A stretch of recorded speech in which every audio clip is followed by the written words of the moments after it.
Cleanway Records trademark and Cleanway Records music present Bob Marley, John Messenger, a spiritual lens by Marilana RasDumpling with an untold perspective. Happy 80th birthday to Bob Marley, and a special tribute to Neville Garrick, one of the most powerful art directors and album art creators of all time.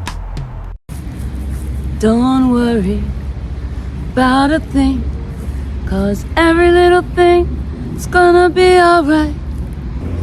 I bring you the love, the true Naya Bingy heartbeat. One love, one heart, one soul, one destiny. Truly, the respect for Naya Bingy. Be Rasta. Be love. Be life. Bob Marley said, music, reggae music specifically, is a joyful noise unto the Lord. That's what the Bible says. Bob said that reggae music, its purpose is to teach about Rastafari. Bob Marley, happy 80th birthday. I hope that through this documentary I can bridge the friendship between Neville Garrick and Bob Marley and encourage others to search for the true meaning, whatever your true meaning is. If it's just a little bit of a mustard seed of faith, or if you choose to really embark on the mission of Christ to Rastafari. Listen to the words of Bob Marley as we celebrate his 80th birth strong. Heed the message the Bible transformed into simple language that he says even a child can listen and understand. Bob Marley, true Rasta, forever the voice of reggae music. Selassie, ya Rastafari.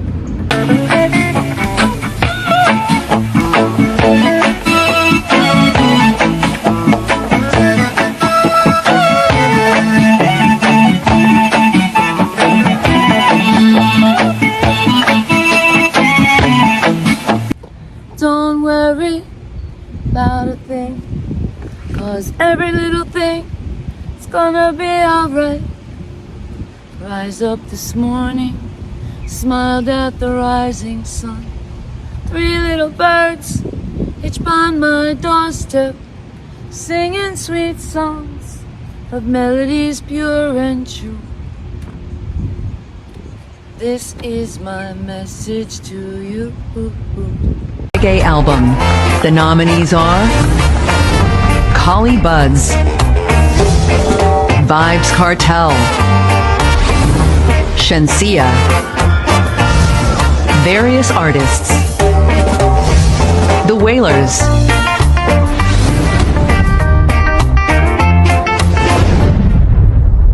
and the Grammy goes to Bob Marley, One Love. Music inspired by the album, various artists.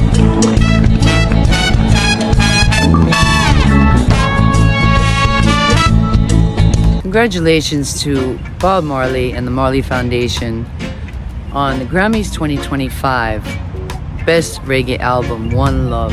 Various artists. What people don't know maybe that meant is that they opened up some of the rhythms to covers, which is something that the Marley Foundation, Tough Gong, and even Atlantic Records has held those masters. So not just everybody can go on those rhythms. You have to fight a lot of obstacles if you'd want to record a Bob Marley remake or what they call a cover.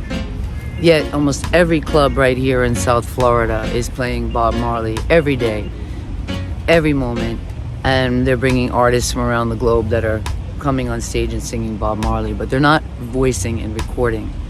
So again, congratulations, Grammy 2025, One Love, and again, various artists. Congratulations to all the artists. Congratulations to everyone in dancehall and reggae that submitted, and congratulations even to our Cleanway team, because we had some work submitted to the Grammys 2025. What a challenging category this year. You made a lot of money out of your music? Money. I mean, how much is a lot of money to you? Yeah, that's a good question. Have you made, say, millions of dollars? No. Are you a rich man? What do you mean rich? What do you mean? Do you have a lot of possessions? A lot of money in the bank? Position make you rich? I don't have that type of richness. My richness is life forever. Most impactful artist of our time, Bob Marley. I'm here near the Everglades, Florida, very near to where Bob had his last breath in the body and the flesh on earth. I'd like to share how I came to know about Bob Marley. As a young girl growing up in New York, probably the first decade of my life is a time of racial injustice, and Bob Marley, great rock and roll music.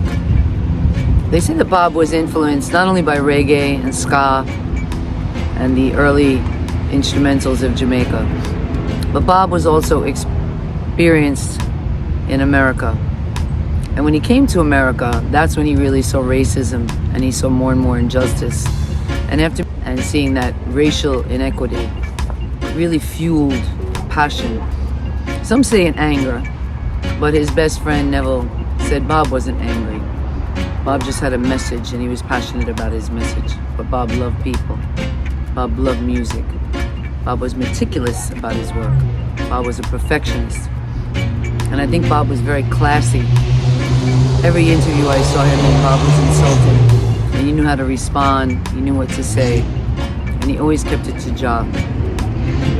I love the movie One Love because I feel they did show that spiritual message that we don't usually get in a Hollywood film, and it did give us a glimpse. So my experience with Bob Marley is probably not until the 1980s, when the music slowly started to come to America and populate the elevators, to the restaurants, to the club scene. But I didn't know Bob that much until really more into the late 80s, early 90s. And I had Israeli friends, shout out to the Mady family, and they loved Bob. They were playing Bob over and over again. They took me to clubs in Manhattan and pool halls, and I remember Bob Marley was playing. It was in the back of my head. I always wondered about the divide, the so-called Trinity. It was something very powerful to me. I always wondered why there was so much angst between the Jews and the Christians and the Muslims, and why there was really three main religions in the world that seemed to always be in conflict. And Bob kind of creeped up on me. And then it was in 1996 that I had just finished school, and I was becoming a school teacher, English professor. I'd been a hairstylist and I'd been in fashion. And one of Bob's friends invited me to come to Jamaica. Bob had already been gone almost a decade. And again, the reverberation of his music just keeps growing and growing. So he invited me to Jamaica. Unbeknownst to me and unbeknownst to him, I had forgotten that I was an artist. I had forgotten really that I was in music. And he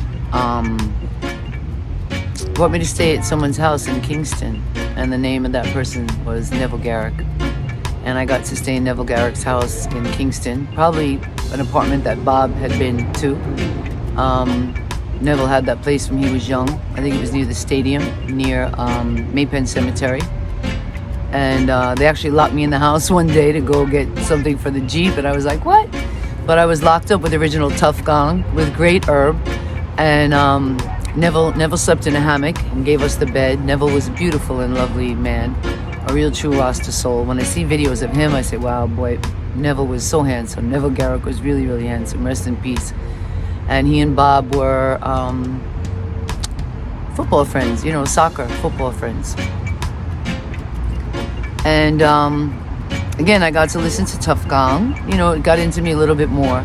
But I still wasn't thinking about the message. I wasn't thinking about Rastafari. I didn't know that I was a Rasta. I didn't really get it. I didn't know who Haile Selassie was. I didn't get the message. They didn't push it. Neville's friend was not Rasta, so he wasn't really teaching me about that. He was teaching more about militant issues between, so-called black and white. I had never been that type. I was like Bob. I don't bow, I don't bend, I beat to my own drum, and I never gave in to that. I knew from a little girl that was wrong to describe people by a color, like a crayon color, so flat, so boring. I even felt my name was flat and boring. So again, Bob just kept coming. Then Neville's friend gave me a book called Ethiopian Faces and Places. I had that in my house about 20 years, and I would peruse it from time to time. And I was always attracted to to locks. I always wanted locks. When I was little, they called me N-Nuts, and my family made fun of me and called me all kind of wild things. And it's about 15 years ago, I picked up the book, Ethiopian Faces and Places, and I said, what is it about Rastafari? What is this connection, Why am I so attracted to this look? And then my family and people on my side are like, oh, you're just choosing to be with those people. You're not Jamaican. You're not this. You're not that, But I really felt when I first went to Jamaica, like this was my tribe. People dressed like me, colorful and bright, and had, voices that projected and had energy and had exciting, things to say and exciting about life. I felt like this is my tribe. But I didn't know that when I first met Neville. I didn't know that when I first, had this book. But this particular day, about 15 years ago, I said, let me open this book. What is it? What is it that's calling me? So I picked up the book and I opened up the book, Ethiopian Faces and Places, and how important are the dreadlocks? This Is that is part my of being a identity, Rasta? man. Yeah, this is my identity. I don't come to bow, I come to conquer.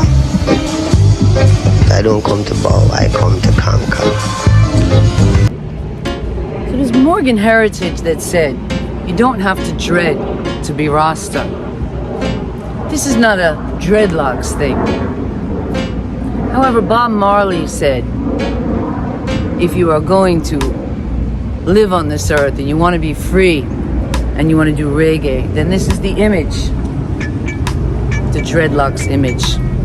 So while you don't have to be dread to be Rasta, you should be Rasta to embrace reggae, because reggae music is about one's own search to find Jah, to find the meaning. Look for his reflection. You have the right to seek the message of Jah Rastafari. That is the message from me to you, celebrating Bob Marley's 80th birthday. 50 years nearly gone from the earth. And yet I'm here in the Everglades, Florida, very near to where Bob Marley's last breath was taken, at a Miami hospital.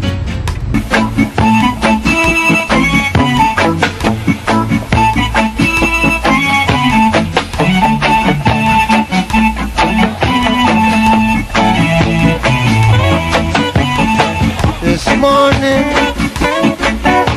is a rising sun. 3 little birds by my window. Sweet songs is a pure and true. Yeah.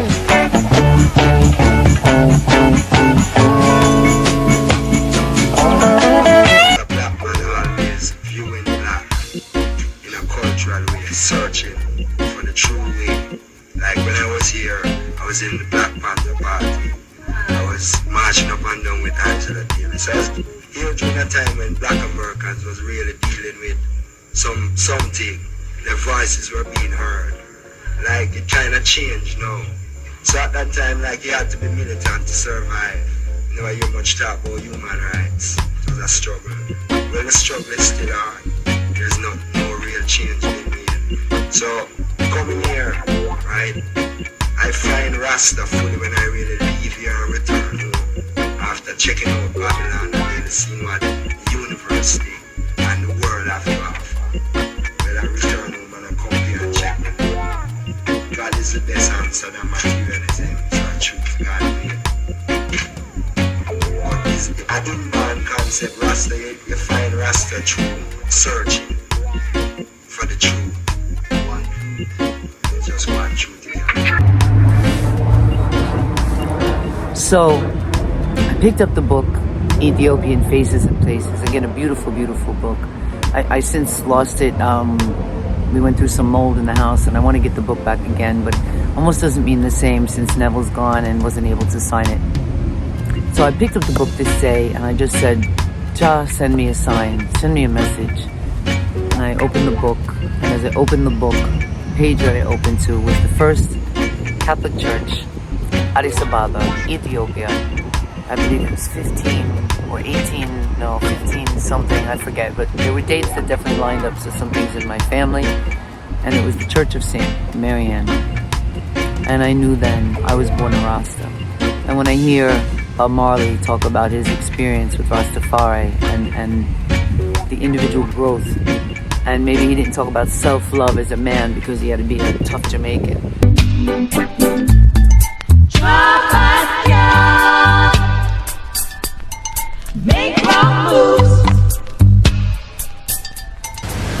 Well, I've been a Rasta from ever since, you know, but it's not how long I've been a Rasta, it's how long it takes you to grow up. Because what he is what he is from beginning to the end. You can never change, because if you even adapt things later out, you and filter right out. So we're just Rasta from creation, you know. But me's a common sense, man. That means when me explain things, me explain it in a very simple way. That means if I explain it to a baby, the baby will understand too, you know. So we were saying now, like the Bible. The Bible says, God said him shall return as the King of Kings, the Lord of Lords, the conqueror Lion of a tribe of Judah. And him shall come in a new name. And this new name shall be dreadful among the heathen.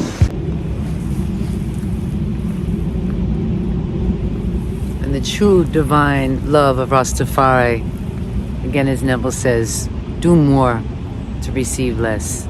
Do more for Jah. To receive less worldly possessions and more spiritual gratification. Again, one more message that RasDumpling has is that we do live in a modern system. And it is okay to want to dress up for the Lord. It is okay to want to have comforts. And it is okay to share one's beauty or one's flesh.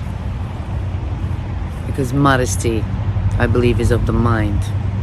And I believe we need to continue the Omega message. Take Bob's message, the biblical messages, the teachings, the exodus of our own selves, our own spiritual journey, our own work towards growth, individual growth, and growth in Jah. Love you all. Happy 80th birthday, Bob Marley. Salute! Salute, salute, salute. Thank you for all the sacrifices that you've made for us. And thank you to the family and the foundation for keeping the message alive. And thank you to Neville Garrick for being a lovely host, a great friend to Bob. And I know you're up there. You guys are making the heavens a prettier and better sounding place. Selassie, give thanks and praise. Thank you all so much for being here. The Bob Marley documentary, Spiritual Lens, with an untold perspective from me, Marilana RasDumpling. Thank you to Cleanway Records Trademark and Cleanway Records Music for sponsoring this wonderful documentary. And thank you to the artists that all came in this month to share their love, their stories about Bob Marley. And we'll be enjoying them on our TV and radio, Cleanway and Sound, all February long. Love. At the rising sun, 3 little birds each on my doorstep, singing sweet songs of melodies pure and true. This is my message to you. Don't worry about a thing, 'cause every little thing is gonna be. But it's not an angry man in that kind of way. He's an angry man for the cause of black people and all people, but not an angry man individually. But as him saying in one of his songs, you give you more to receive you less. Which is really funny, but it's true. You give you more to receive you less. light like a feather, but it's heavy like lead. So one more little piece in Cali, when I visited Neville in Cali. His son's name was Nesta, and I believe Nesta is also an artistic director now, doing like lighting and stuff for shows. So shout out to Neville Garrick. I don't think you guys do interviews and stuff, but if you ever did or wanted to talk, I would love to talk and share. And again, I just was gonna start reaching out to your dad last year. His name was coming up. And then I was called in November to perform some Bob Marley music in Pompano Beach with Frolics. And we got the message that Neville passed that day. So I really, I take that very to heart. I really think I have a responsibility here, and I'm going to continue to stand up and bring the message of reggae music and the search for Rastafari.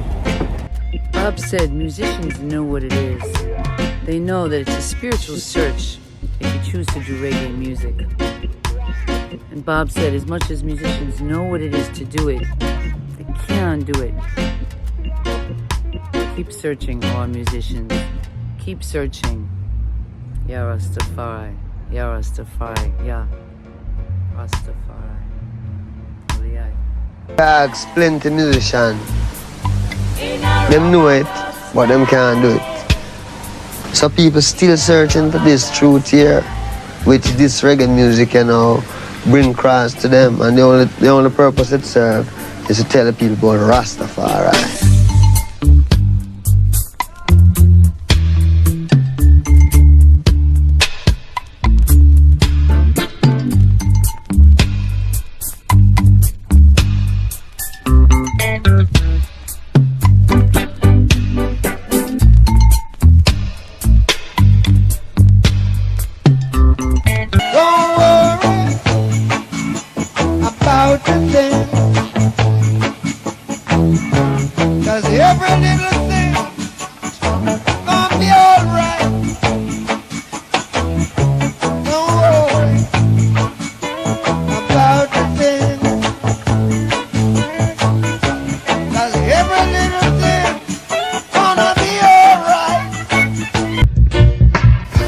In your songs you often refer to the Bible, but many of the young people who are coming to your concert don't believe in the Bible anymore. Because the way they've been taught about the Bible, that is not the way of the Bible. You know what I mean? Because if I was living in that world where the everyday interpretation of the Bible go on, then I would have eaten the Bible too. But now that we have found the right way of the Bible, then the Bible is to be loved, because the Bible is a record of man's creation. It's the only book it's the only book can show you where mankind began without any prejudice or anything like that, any boastfulness, pride or anything. It just how it go, and that's it. So many people had a lot of criticism about the Bob Marley One Love movie, and I think the only criticism would be that Bob himself was not there. No matter how many videos we watch, no matter how many times we listen to his music, I think it's the life. Bob represented so much life eternal. I'll tell you what I loved about the One Love movie, and I thought it was really cool to have Paramount Pictures talking about Rastafari and Jah and smoking marijuana and some of these things that were considered taboo, or the so-called black man's music, the true history of music. I love the One Love movie. If you didn't get to see it yet, I think you really should see it. I hope you enjoyed this clip. To me, it was the most spiritual clip of the movie. And it really was just a myopic, a small lens into Bob's life, which in 36 years transcended so much reverberation. The vibration will just continue and continue. Go check out the One Love movie. Again, just a small glimpse into Bob's world and the true spiritual message. Power is in the mystic. I Nakir. I come here to learn after Selassie visit Jamaica, and I see for myself that he was the true King of Kings, the Christ return. I and I. Rasta know that we are all one. Words like you, me, they and them separate people. That's why we say I and I. So it's a unity thing? No. Unity. The prophet Marcus Garvey said, look to Africa for the crowning of a black king. Our God is not a white man with blonde hair and blue eyes. Our God is black. Jah. Rastafari. Preach, Kumi. Yerita. Who this? This is my husband. What is your name, young lion? My mother name is Nesta, sir. But sometimes them call me Robbie. Nesta, the messenger. A man can't see the message unless him search.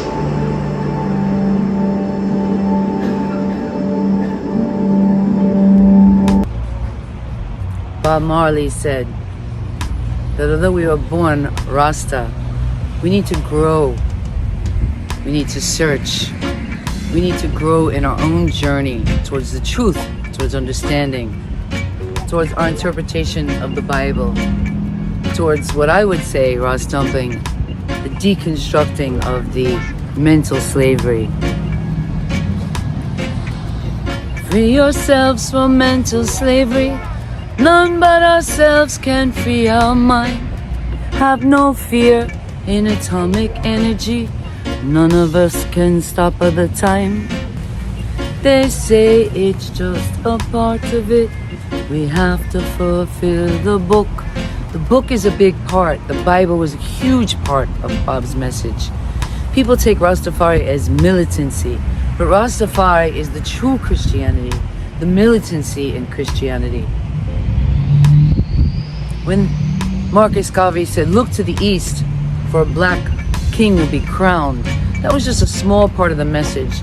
That was a message maybe to one group.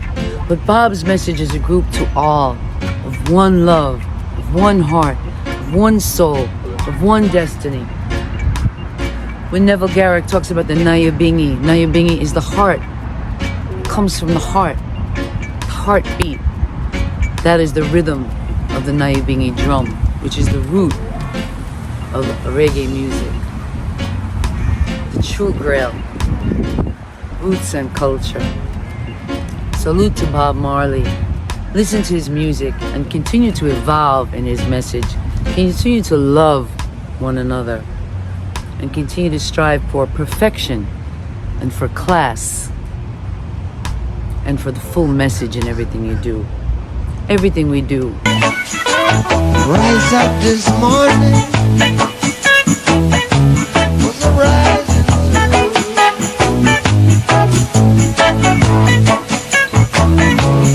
by my window.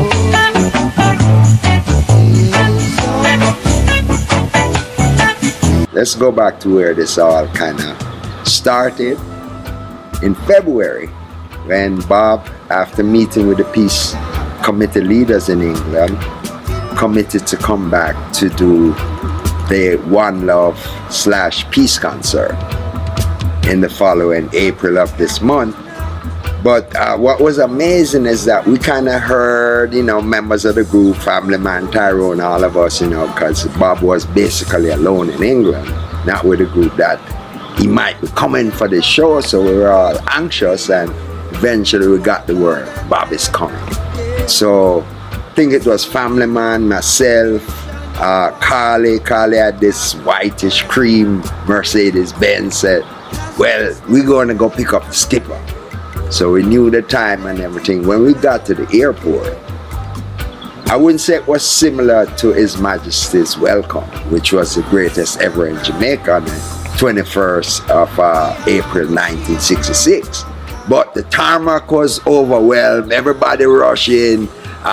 We expected that we would have picked up Bob at the airport, but the members of the peace committee, the leaders who went to England to speak to him, they literally whisked Bob away from out of the crowd. We were kind of like upset, and at the same time, where the hell they going with Bob? So we jumped in the car and found the car that was taking Bob, and they were driving, leaving the airport, heading down into Trenchtown area. Then they circle and they come back to near Matthews Lane, which is just above or below where Bob's record shop, or the Whalers record shop, was, maybe a few blocks away. Found out that's where Bob, and really they had a Rasta Elder Council who came specifically at that meeting place to greet Bob.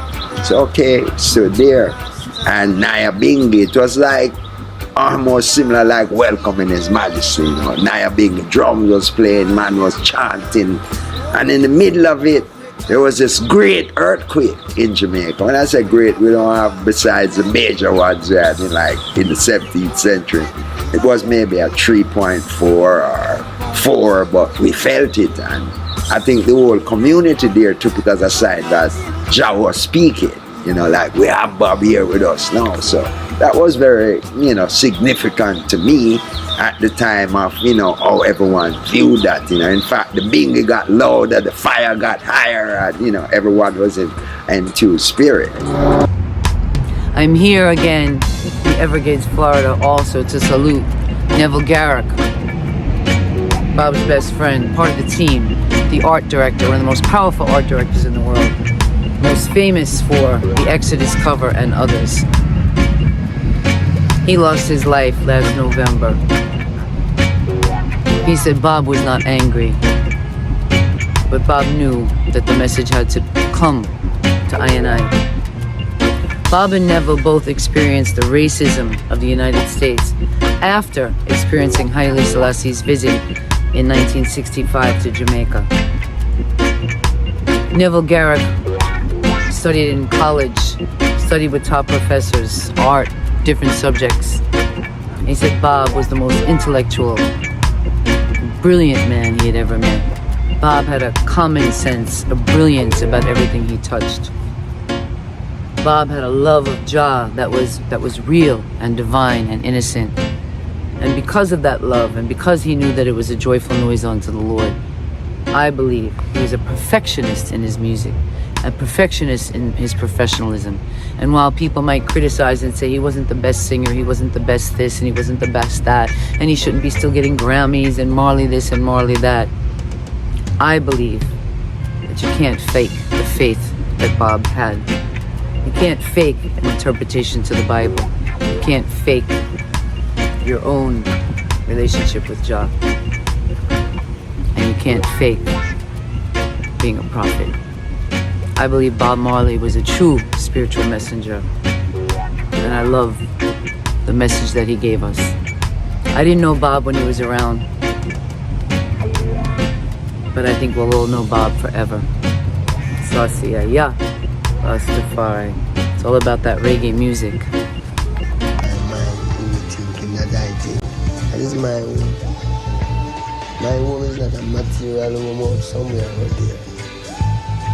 My home is in my head. My home is always where I am. My home is in my head. My home is what I think about. How I try to set my mind in thinking that I think. That is my home. I've been so many places, looking all around the globe.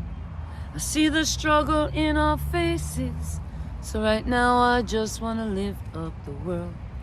And I think that's truly what Bob Marley wished to do.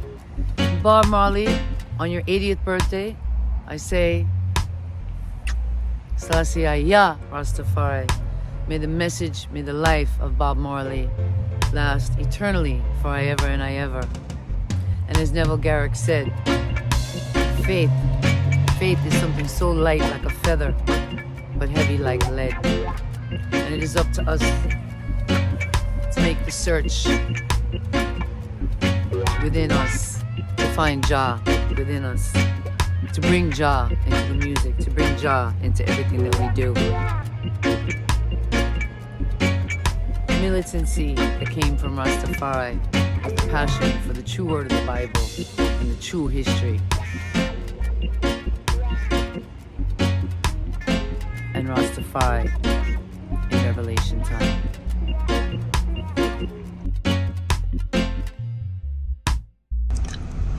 Emancipate yourself from mental slavery. None but ourselves can free our mind. Have no fear for atomic energy, for none of them can stop the time. Happy 80th birthday, Bob Marley. May your soul rest in peace, and your words, sound, and power increase throughout the world and universe. Big up Cleanware Records. This is G Vine, the Cosmic One, writer, producer, artist, director. Link up.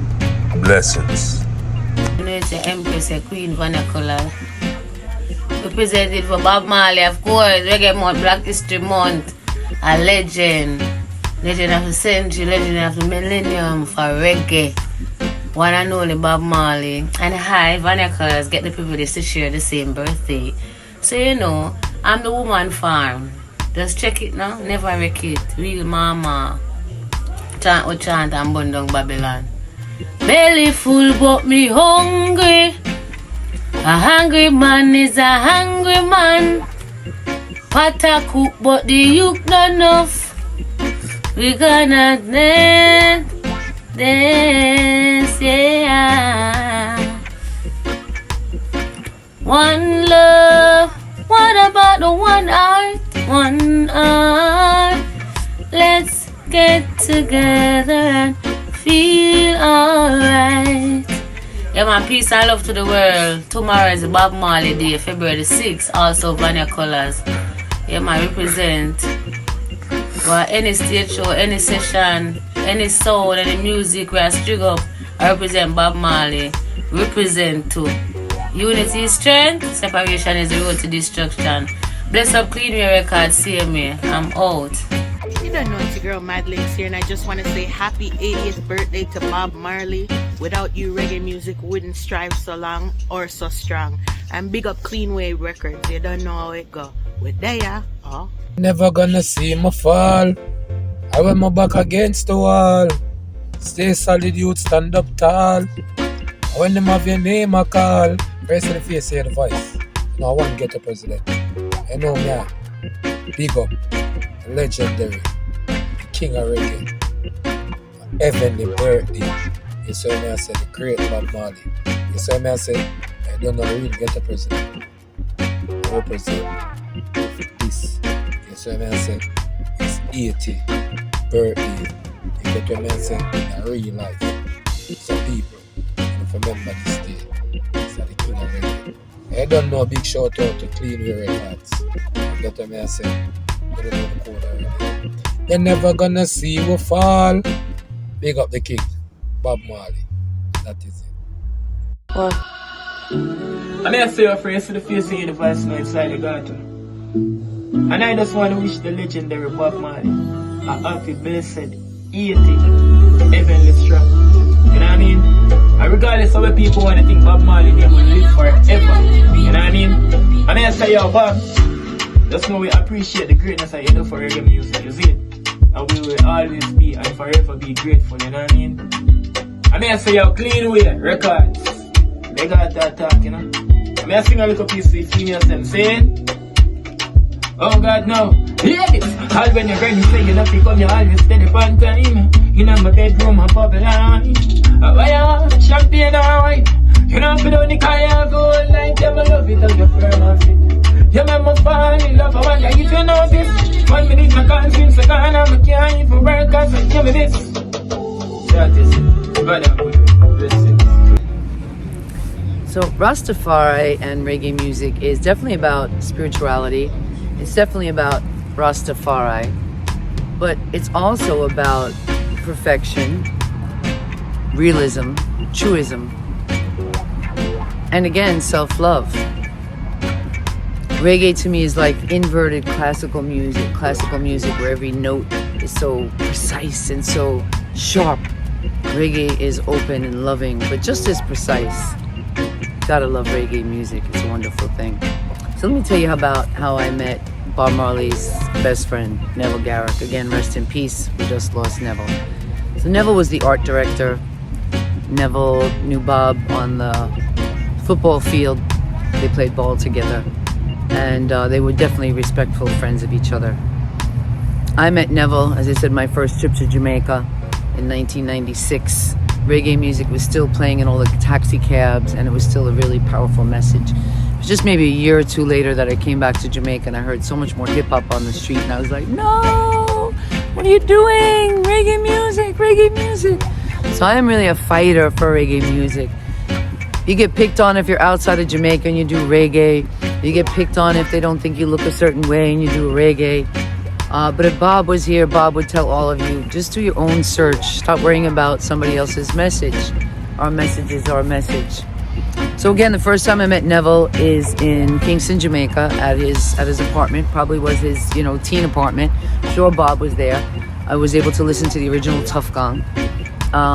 Neville was a real Rasta, no meat. We got up in the morning and he was slicing sweet sop and pawpaw and coconut and just beautiful fruits on a platter. The best ganja, the best herb. And Neville, I thought it was really, really just so humbling of him that we were given the bed and Neville slept on a hammock. But maybe Neville really preferred to sleep on the hammock.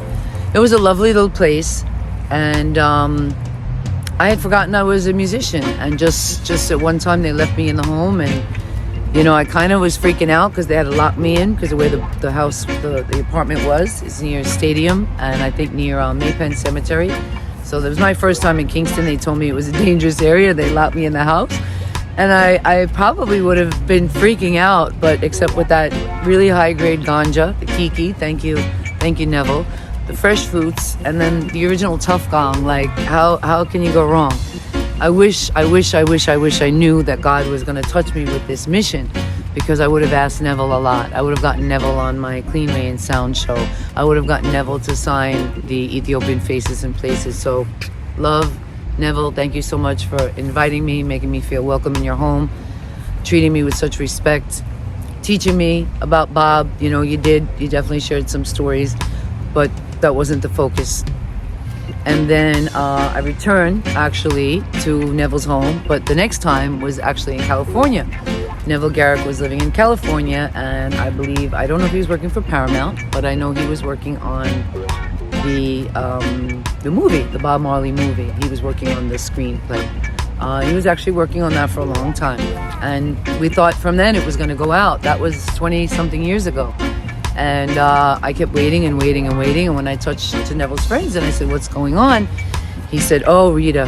Rita's so tough. She's got a big, control over things, and she wanted to make sure everything is just right. And, and then when I started to do the music, I had reached out to this team. They'd given me the name of this lady, Sharon. They told me Sharon was in charge of the Tough Gong rhythms and the rhythms that Bob Marley was out. And if I wanted to get on one of the rhythms, I could speak to Sharon.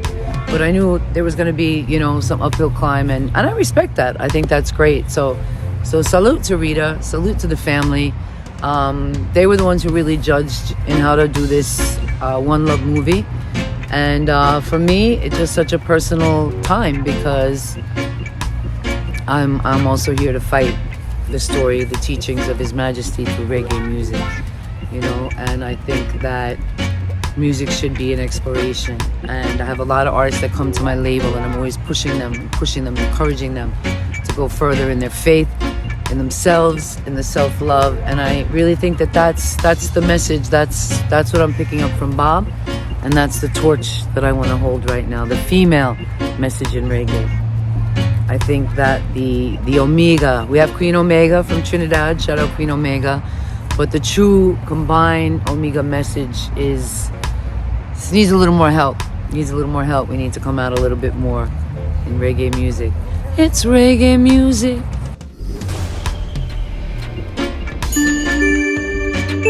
Introducing Clean Way Records trademark. Salute.